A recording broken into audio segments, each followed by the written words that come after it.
Hello friends, cravings with Sheetal चॅनलमध्ये आपल्या सर्वांचं खूप खूप स्वागत. आज आपण क्रिस्पी परफेक्ट डोसा बॅटर कसं बनवायचं, त्यानंतर नारळाची चटणी आणि बटाट्याची भाजी ही रेसिपी बघणार आहोत. तर त्यासाठी एका भांड्यामध्ये मी 1 ग्लास एवढी उडदाची डाळ घेतली आहे आणि दुसऱ्या भांड्यामध्ये त्याच ग्लासने 3 ग्लास तांदूळ घेतले आहेत.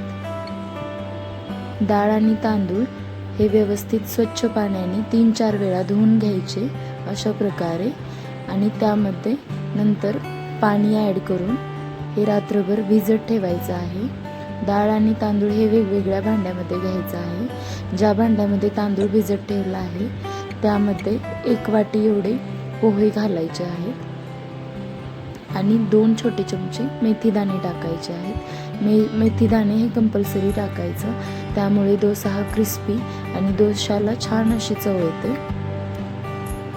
नंतर सकाळी उठल्यानंतर तांदूळ आणि डाळीतलं पूर्ण पाणी आपल्याला काढून घ्यायचं आहे आणि दुसरं त्यामध्ये थोडं पाणी ॲड करून मिक्सरच्या भांड्यामध्ये हे सगळं आपल्याला एकसर वाटून घ्यायचं आहे, म्हणजे ग्राइंड करायचं आहे. आता आपण भाजीची रेसिपी बघूया. तेल मी आधीच तापत ठेवलं होतं, त्यामध्ये जिरे आणि मोहरी टाकली. नंतर थोडासा कढीपत्ता, बारीक कट केलेली हिरवी मिरची आणि स्लाइस केलेला कांदा, लांब कट केलेला कांदा टाकला. त्यानंतर 2 चमचे उडदाची डाळ आणि 2 चमचे हरभऱ्याची डाळ हे 3-4 मिनिट परतून घ्यायचं. त्यानंतर थोडीशी धने पूड, नंतर हळदी, थोडीशी हळद, थोडंसं मीठ चवीनुसार, हे सर्व एकदा व्यवस्थित आपण परतून घ्यायचं. नंतर उकडून घेतलेला बटाटा हा फोडून ठेवलेला असेल किंवा मग बारीक कट करून घेतलेला असेल हा त्यामध्ये टाकायचा आणि हे 3-4 मिनिट व्यवस्थित परतून घ्यायचं. त्यामध्ये तुम्ही थोडासा चाट मसाला ॲड करू शकता तुमच्या आवडीनुसार. नंतर बारीक कट केलेली कोथिंबीर टाकायची आहे. परत एकदा व्यवस्थित परतून घ्यायचं आहे आणि 2 मिनिटं झाकण ठेवून छान शिजवून घ्यायची आहे. त्यानंतर आता आपण चटणीची रेसिपी पाहणार आहोत.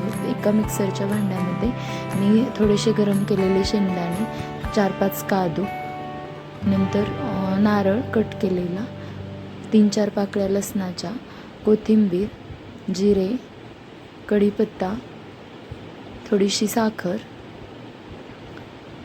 थोडासा अद्रकाचा तुकडा, हे सर्व मिश्रण एकदा वाटून घ्यायचं मिक्सरमध्ये छान. मी हे वाटून घेतलं आहे.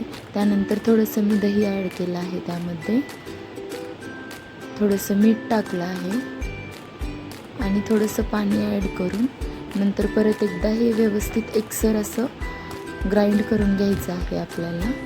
तर आपली चटणी रेडी आहे. यावरती तुम्ही तडका देऊ शकता. तर नंतर आता हा आपल्याला बॅटर आपलं रेडी होतं. तर डोसा कसा टाकायचा, तर आधी थोडंसं पाणी आपल्याला तव्यावरती टाकायचं आहे. ते एका कपड्याने पुसून घ्यायचं आहे व्यवस्थित. नंतर डोसा बॅटर छान एका चमच्याने किंवा मग वाटीने पसरवून घ्यायचं आहे. त्यानंतर त्यावरती तुम्हाला पाहिजे असतील तर थोडासा मसाला कुठलाही टाका. नंतर थोडंसं तेल टाका. गॅसची फ्लेम ही हाय ठेवा, म्हणजे तुमचा डोसा छान क्रिस्पी होईल आणि कुरकुरीत होईल आणि पटकन निघेल पण तव्याला चिटकणार नाही. तर तुम्ही बघू शकता इथे आपला डोसा किती छान प्रकारे निघत आहे.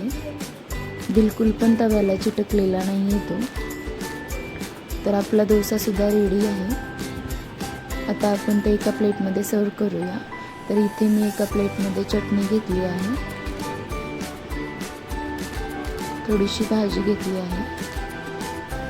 तर संडे स्पेशल रेसिपी आहे. तुम्ही नक्की माझ्या सांगितलेल्या पद्धतीप्रमाणे बनवून पहा, तुम्हाला नक्की आवडेल. अशा छान रेसिपीजसाठी क्रेविंग्स विथ शीतल चॅनलला लाईक, शेअर आणि सबस्क्राईब करायला विसरू नका.